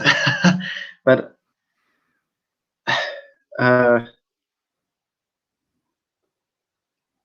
sorry. Somebody. Yeah. See, everyone thinks I look like Lindy Beige. Maybe we're related somehow, and I just don't know it. Might be. I still think you. Well, you still remind me of Henry Cavill. That's what. Henry Cavill. At least I really think it's the dialect. It's probably just the dialect. Maybe. But anyway, general. But anyway, so what was it? Anyway, this thing with the Pharisees in Matthew 23, he also says, because that's kind of the parallel to this chapter in Luke, that do everything that the Pharisees tell you, but don't do what they do. So I think he's saying, just like the ark was sort of pitched on the inside and the outside, and just as the tabernacle and so on was sprinkled with the blood on the inside and the outside, and was made holy through this, and just as the what was it? Oh yes, the blood that sort of smeared onto the house. And the people have eaten the sacrifice, so they've also ingested it to a degree. I don't know if that's how that works, but that there's always both components, that the inside and the outside should both be clean before God. And yes, I think Jesus does, though. So that's how I take what you've said, as the inside is the thing that's important. I think that's what Jesus says when he says, out of the heart come all of these evil thoughts, like murder and adultery and all of these things, which he says, I forgot where that is. but that's also their He's summary. not actually saying the outside doesn't matter, I think. Like Yeah. Lindy Bager's point was maybe a bit extreme. In a way, you could say, for example, well, it doesn't matter if I give over the impression to people that I'm living this terrible sinful life, if in fact I'm not sinning. Ha ha, you were fooled by my unclean outward appearance, but I'm actually blameless inside. No, like we should live holistic lives that are consistent across both how we behave in private and in public. But I would argue, if you're in a situation where you've got a choice between doing the right thing or looking like you're doing the right thing, you should do the right thing and accept people's judgment, because God's judgment is what we should really be worried about. And I reference you back to my stream on fear of God, middle of last week. Yeah. Daniel Marsden says, not sure how Lindy would feel about being referenced in a Bible study. No, he is quite explicitly Atheistic. and strongly atheistic in his beliefs. Yes, he doesn't keep quiet about what he thinks about things, but you never know. Maybe we can win him around. I'll have him on for a bit of a debate. Yeah. Nobody will know who's Sounds who, good. though. That's the only trouble. Yeah, that makes it a Okay. little more exciting. Was there Yeah. anything else you wanted to talk about from Luke? I also wonder if we ought to just at least have a little bit of a dip into 1 Corinthians 11, having done all of this context setting. I know we don't want to actually spend long going through all of the propriety in dress and such. That's a big potential topic, but it would be nice to Well, at we least read it Yeah, and 'cause say one or two things. yeah, that sparked the whole thing, didn't it? Yeah, So exactly. we can see how it relates to the Luke passage. Yes, sorry, maybe I shouldn't even have said what I said, because I fully agree with you that we, as humans, Jesus also says we look at the external man, but God looks at the heart, and it's the heart that's important. So the inside is actually where the whole thing is begun. The whole work has begun, and again, the fruit that is produced by the tree is produced as a result of what is happening inside the tree that you can't see, what is hidden inside the tree. So speaking of the vine and the branches again. There's So this saying, you should dress for the job that you want to have. Have you heard this saying? yes, yeah. I think there's probably some truth to what I think Psychonauts is hinting at here with the in the short term, the outside will come to pass, but in the long term, it kind of eventually comes. Like, there's use in doing the rituals and making a show of behaving properly. That it's a bit like, if you smile, it actually affects you and makes you start to feel happier. Like, we ought to do everything we can to encourage our insides to match what we want them to be, because it's going to be a long journey. But if we, for example, I think it's one of the big reasons we should not stop meeting together as some are in the habit of doing, right? Meet God's people regularly. It's going to have a good influence on you. Read the Bible, pray. These are things that help you. Subscribe to Lambda Bible Studies, for example. I think universally acknowledged to be one of the best spiritual things that anybody can do in their life. Fruits, the 11th commandment, I believe. It's just, you have to read between the lines, but it's there. It's, if eventually you'll reach maturity where you can see these things. Yeah, should we head over to Corinthians? Sure. Yeah, let's do it. I feel like as the safari, we together are the safari leaders. We've seen a lot of exciting stuff on our route. We've been all over. We've saw the the rhinos. We've seen the lions and the tigers. And this is the gift shop. So great. let's see what arrived in Corinth. stuff goodies we can take out of this. Shall I just read the relevant bit? I think it was probably sort of up to probably 16 verses. So there's a bit here, but I think it would be a shame to skip any of it, because it's all kind of related. So, follow my example as I follow the example of Christ. I praise you for remembering me in everything and for holding to the traditions just as I passed them on to you. But I want you to realize that the head of every man is Christ, and the head of the woman is man, and the head of Christ is God. Every man who prays or prophesied with his head covered dishonors his head, but every woman who prays or prophesies with her head uncovered dishonors her head. It is the same as having her head shaved. If a woman does not cover her head, she might as well have her hair cut off. But if it is a disgrace for a woman to have her hair cut off or her head shaved, she should cover her head. A man ought not to cover his head, for since he is the image and glory of God, but the woman is the glory of man. For man did not come from woman, but woman from man. Neither was man created for woman, but woman for man. It is for this reason that a woman ought to have authority over her own head, because of the angels. Nevertheless, in the Lord, woman is not independent of man, nor is man independent of woman. For as woman comes from man, so also man is born of woman. But everything comes from God. Judge for yourselves. Is it proper for a woman to pray to God with her head uncovered? Does not the very nature of things teach you that if a man has long hair, it is a disgrace to him, but that if a woman has long hair, it is her glory? For long hair is given to her as a covering.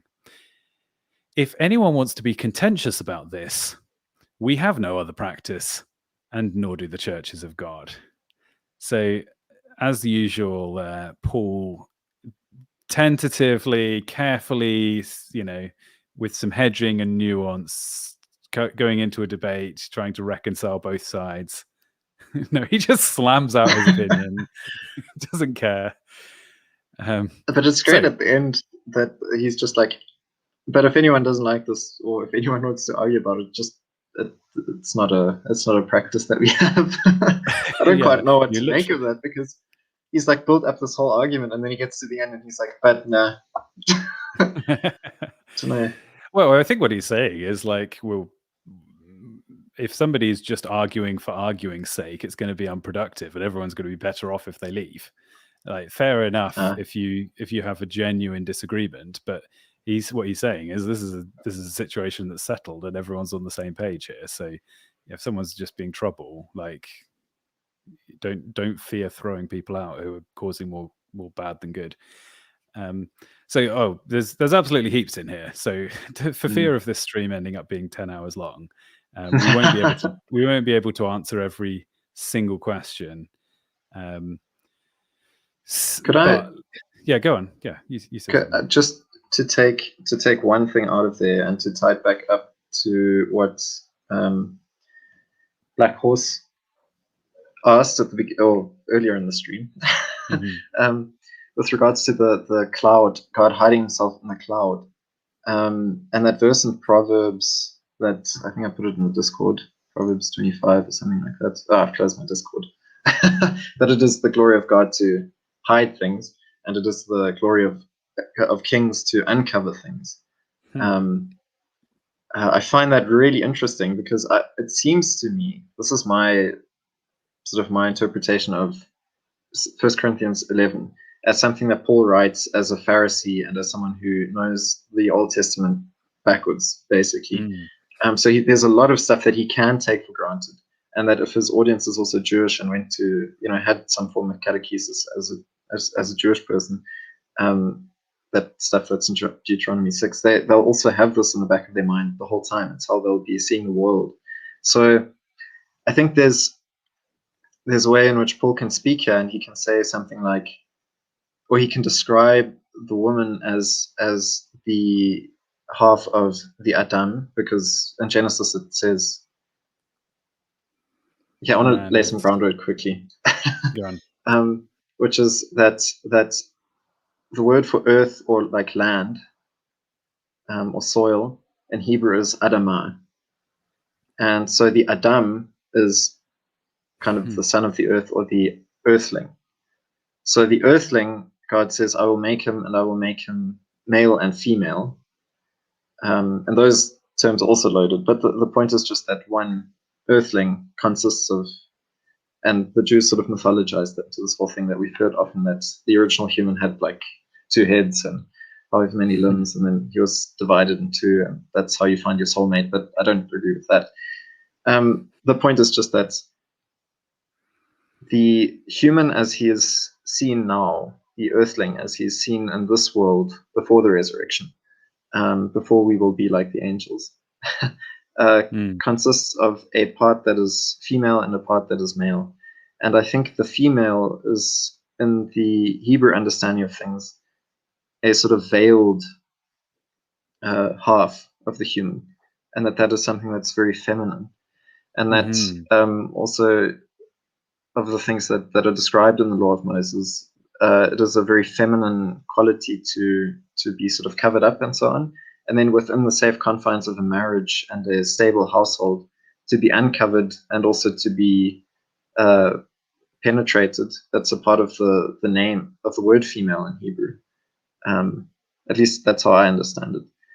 And I mean, that goes quite far. But so there's something about the hiddenness or the veiledness, the coveredness of the woman that's important to the Hebrew way of thinking, I think.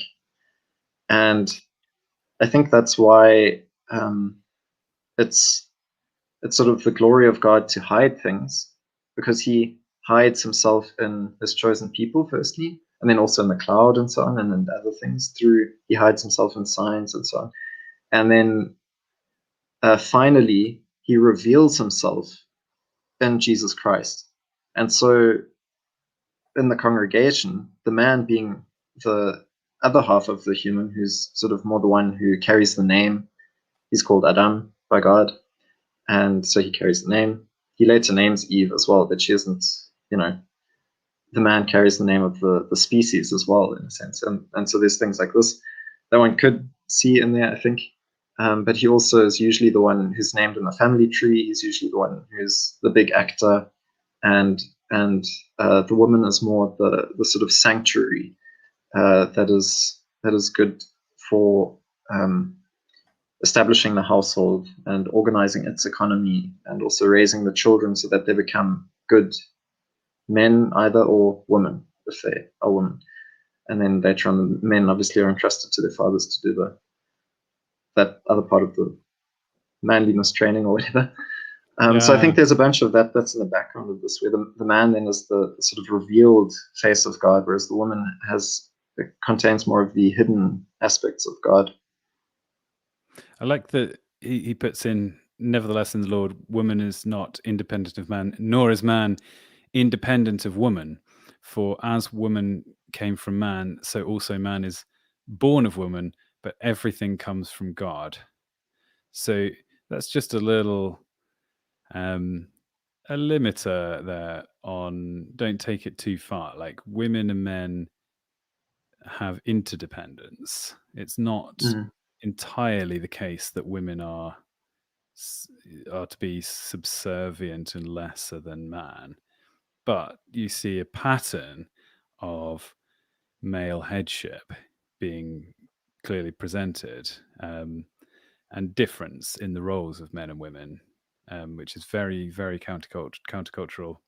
We're streaming on Twitch here. This might be against terms of service for all I know to talk about this passage. Oops. But then the interesting thing is, it then goes on to say, judge for yourselves, is it proper for a woman to pray to God with her head uncovered? Does not the very nature of things teach you that if a man has long hair, it is a disgrace to him? So the justification is intuitive. It's like, you can tell. Look at the world. What does your gut tell you? What does your heart tell you, right? Like, should a woman be praying with her head uncovered? I don't know about you, but that doesn't seem so... It's not an argument I would have gone to straight away. It seems like most people in our culture would not have that intuition. Would you agree? The idea that it is improper for a woman to pray to God with her head uncovered. So when this is a appeal to the very nature of things, is that cultural or is that not cultural? It seems to be, to me. I think it does seem to be, but again, I don't fully know what to make of it. That's why I've got this sort of, I'm trying to think of, how does the Hebrew mind see things? And that's why I went on that extensive ramble just now.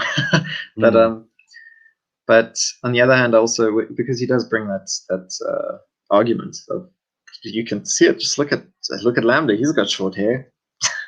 Why? Shaved it He doesn't need myself. to. Because that's of the impressive. lockdown, then going to the hairdressers or the barbers was illegal. But I wouldn't let the government put me into an improper. I wouldn't let them lure me into going against the very nature of things. Yeah. Although, I mean, Black Horse also brought up the Nazarites, who, because of their particular covenant with God, I mean, Samson was one of these as well. They weren't allowed to cut their hair. And yes.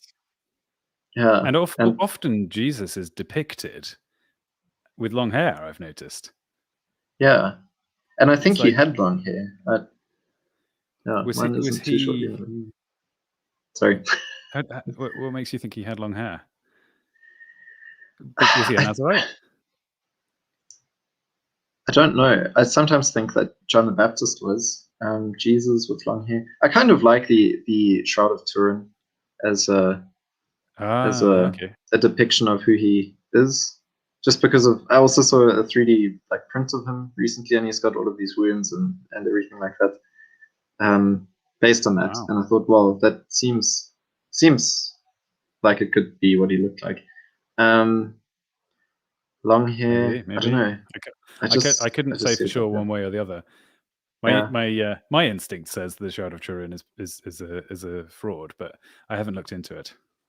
So I haven't enough either. Yeah, I might be completely off as well. I don't know. Yeah, I definitely think he had a beard though, because apparently that was a part of the the culture at the time. Yeah. The rabbi. Anyway, so maybe we should just at least discuss briefly. What does it mean to pray with your head covered or uncovered? Because I know churches that I've gone to, and even in the church that I go to now, some women will wear a hat when they're in church. They don't wear a hat any other time in their lives because hats have kind of gone out, basically.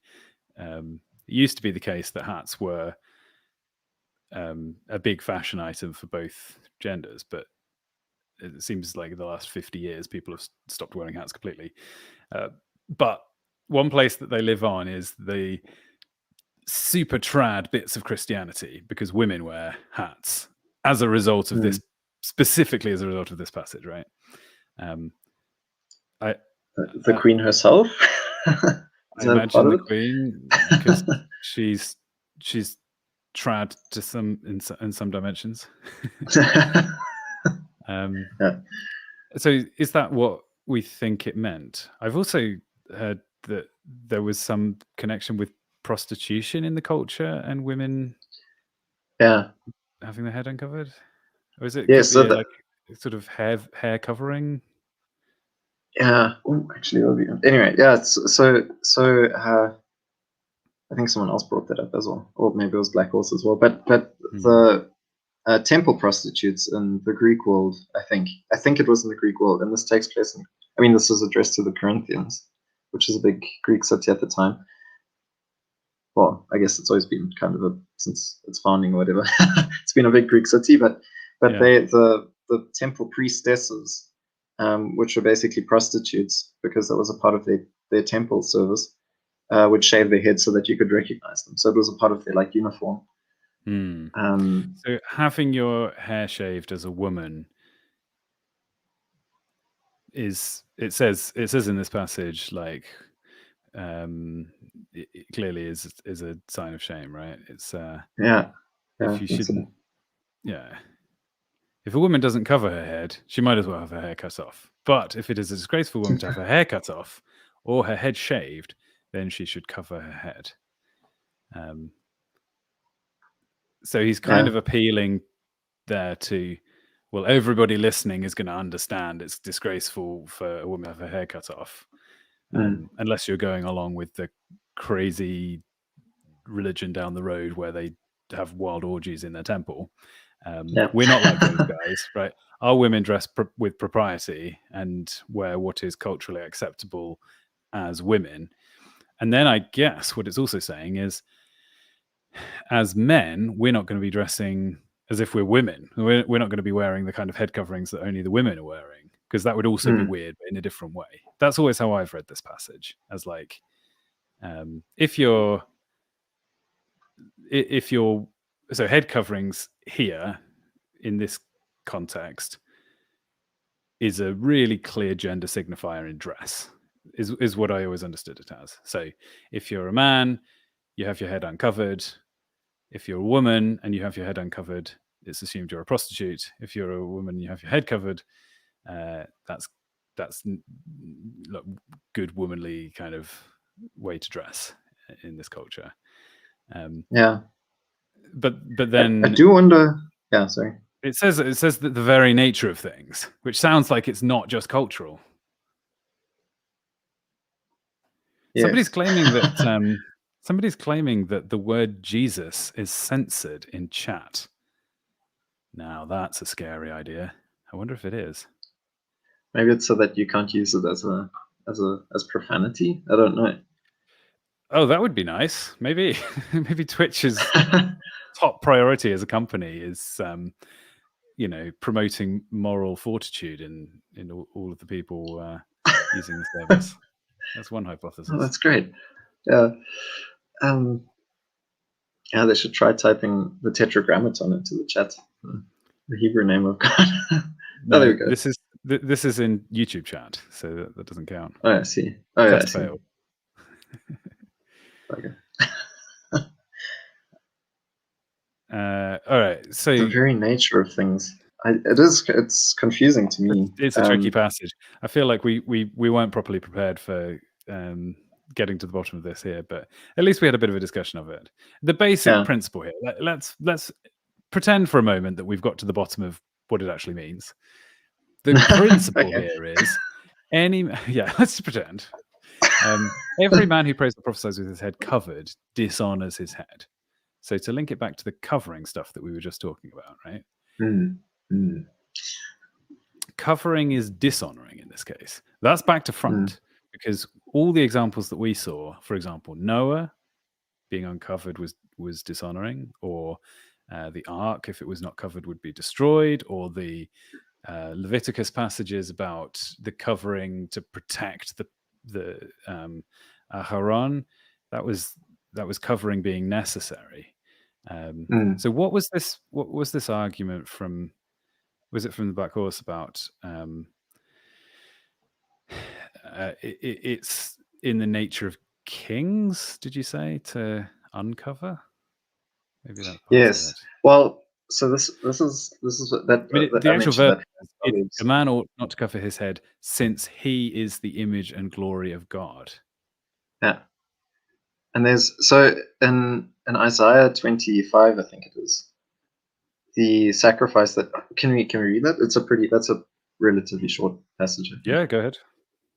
Okay, I will have to find it. But what it describes essentially is, I'll describe it first because it might not be as clear if I don't. Is the crucifixion of Christ, and that by being crucified, he devours the veil that covers all of humanity, which is the veil of death. So in Isaiah 25, from verse 6, it says, "And in this mountain," the Mount Zion, I'm guessing, but anyway, "and in this mountain shall the Lord of hosts make unto all people a feast of fat things, a feast of wines on the lees, of fat things full of marrow, of wines on the lees well refined. And he will destroy in this mountain the face of the covering cast over all people, and the veil that is spread over all nations. He will swallow up death and victory, and the Lord God will wipe away tears from of all faces, and the rebuke of his people shall he take away from off all the earth. For the Lord hath spoken it." Which is nice. It's nice comfort. But this covering in Christ's atoning work, I think, is devoured. So there's a lot of, and then there's another passage in 2 Corinthians 5 from verse 1 onwards, basically, that says that we are clothed in Christ. And also, I don't know if it is in First Peter where baptism is described as all you have been baptized have put on Christ. That might be in Galatians, actually. But that this baptism, which is also, it uses a lot of the language of Genesis again with the ark and the flood that destroys the world, basically, washes away the old and ushers in the new.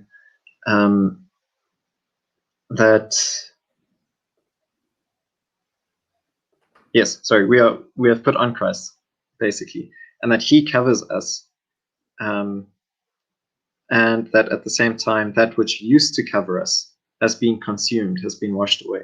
So we used to be covered in death and have now been covered in Christ instead.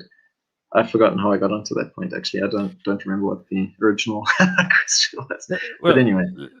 Let me jump in and say chapter 12 of 1 Corinthians, the next chapter after the bit that we've just been discussing, has this passage that talks about the different parts of the body.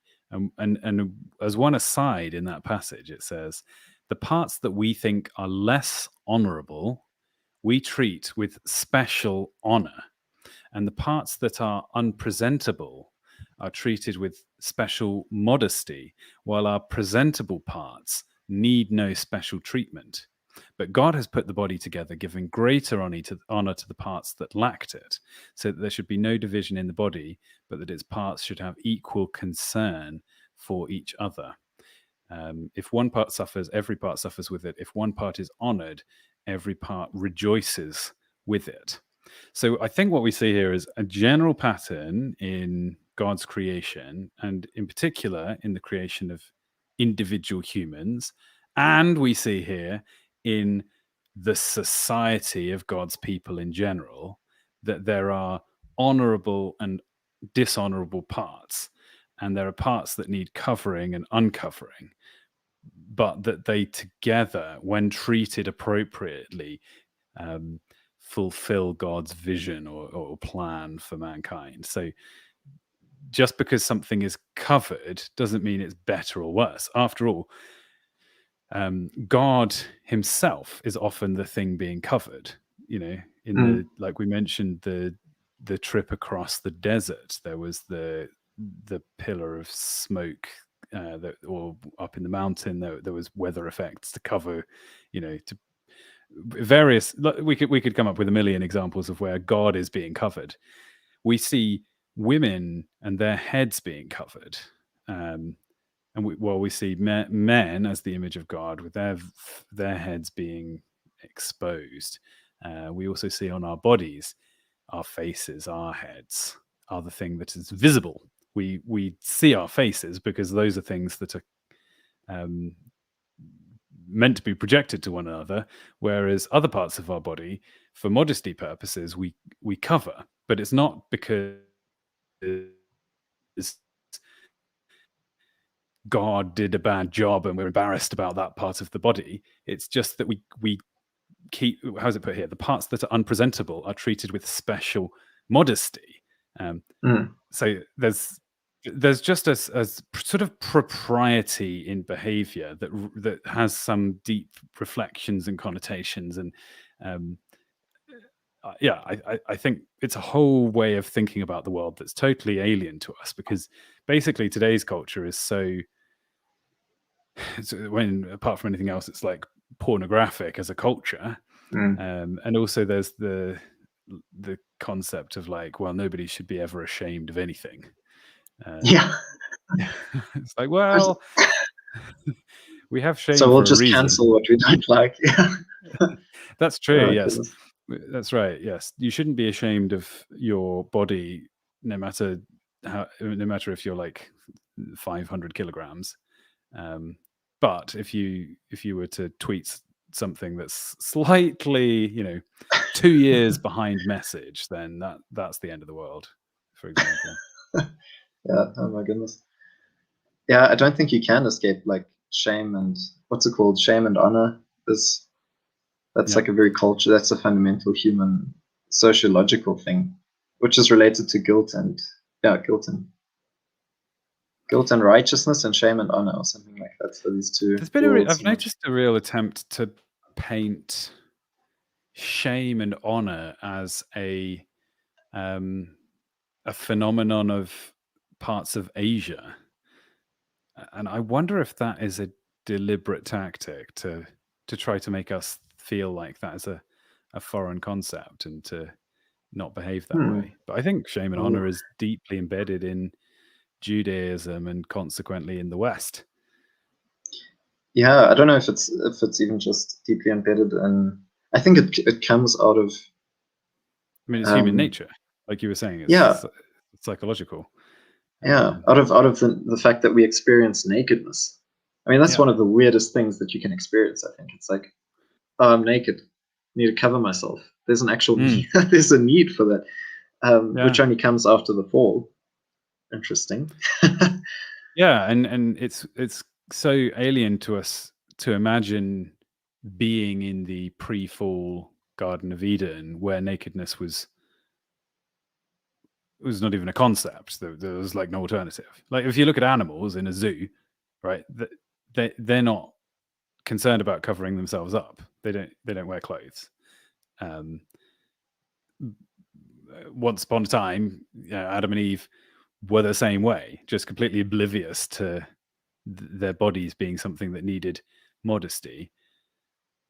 But we, through sin, became self-conscious, and the correct reaction to that, and I guess until we're in the new heavens and new earth, is to cover up. I mean, God, as you say, God made the coverings. So it's not that we should aspire to the lifestyle of Adam and Eve and all be nudists. I don't think that's that's not the pattern that the Bible teaches.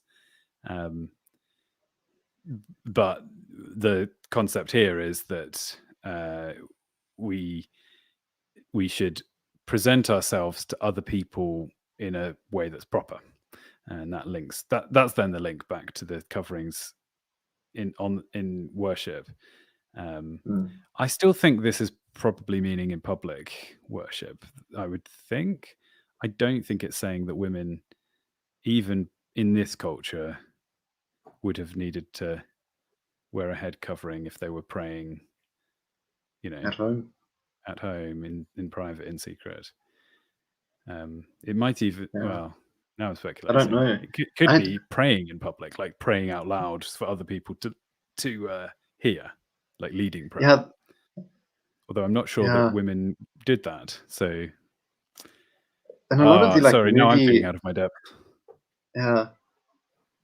I mean, we kind of constantly actually are. I think it's just the grace of God that keeps us afloat, like the Ark of Noah. I don't think we're ever in our depth or whatever. I think we just sometimes are blind to the fact that anything could happen at any moment to completely, like baffle you. I don't know what. Well, hopefully people have enjoyed us kind of thinking aloud over some of these issues. I think there's some stuff. If you listen to these Bible studies with discernment, people, you should be able to detect from our tone of voice, if nothing else, when we're throwing out ideas that are somewhat speculative versus when we actually back up what we say and we say that, look, here's the link, scripture, ABC, conclusion. Like then you can believe it. But be guided by the Holy Spirit. I think it's fun. I'm glad that we are free and easy on this channel to discuss stuff without fully getting to the bottom of it. I don't know if I'd take this approach if I was preaching. I might want to have all of my ducks in a row. Yeah. Well, maybe to that point, I think what is made clear, even in that 1 Corinthians 11 passage, is that Paul is saying, let all things point towards Christ, because without him you have nothing, essentially. He's the one who paid the price for your inadequacy, essentially. And because he did that, and because he bound you into his family tree, like we see with that Romans 9, or where it was, not Romans 10 or something, 11, with that grafting into the tree. That's why you should always point to Christ, and I think that's what he's trying to get at with the man has got the face of a man, and so that should remind us of the fact that God became a man for our sakes and covered our sins. And of course, Jesus was quite likely naked on the cross, wasn't he? I mean, it's always depicted that he had some kind of covering, but it was like the Romans were after maximum embarrassment. So they Yeah. weren't going to give him any niceties, like just full 100% embarrassment. Yeah. Just like the anti-Genesis 3, where God covers Adam and Eve in the skin of an animal. That would be another good stream. Sort of every time there's a type in the Bible, but there's a twist with Jesus. Like you see, Jesus is the type. Isaac is the type of Jesus, but the twist is that he doesn't get. That there is no intervention that prevents him from dying in the last second. Right? Yeah. Go and find all the examples of that. Yeah. Cool. Well, I feel like we've done a pretty comprehensive coverage there of coverings, or at least as much as we can handle in one day. Yeah. Goodness. That was great. Thank you very much for coming on and guiding us through the uncharted wild backlands of the Bible, and leaving us with many new insights and yet many fresh questions. Yeah, hopefully not too many questions. I think, the certainty we always have is in Christ. If you're confused about anything else, then Christ is your waterproof hair. That will save you. Anyway. Yeah, absolutely. Amen. Wait, what did you say? Sorry. So everybody watching, go and subscribe to Philip fully vouch for his high quality content, and he doesn't have nearly enough subscribers, in my opinion. Most, not because we're in a competition for subscribers, but because every subscriber is somebody whose life is being enriched by insights into the Word of God. And thank you everybody for joining in chat. We had 5 people watching us at once on Twitch, which is I think a record. What? I know. We have more on YouTube generally, but okay. I'm quite excited because the Twitch channel, I just sort of press the button and it saw what happens, and people have managed to find it. So congratulations, anybody who's made it through to watch us on Twitch. Like that's the that's the rarest and most special route. Yeah, somebody saying his channel seems cool. Endorsement from thanks. Mongoose Man. What Thanks all. Good night. Yeah, thanks.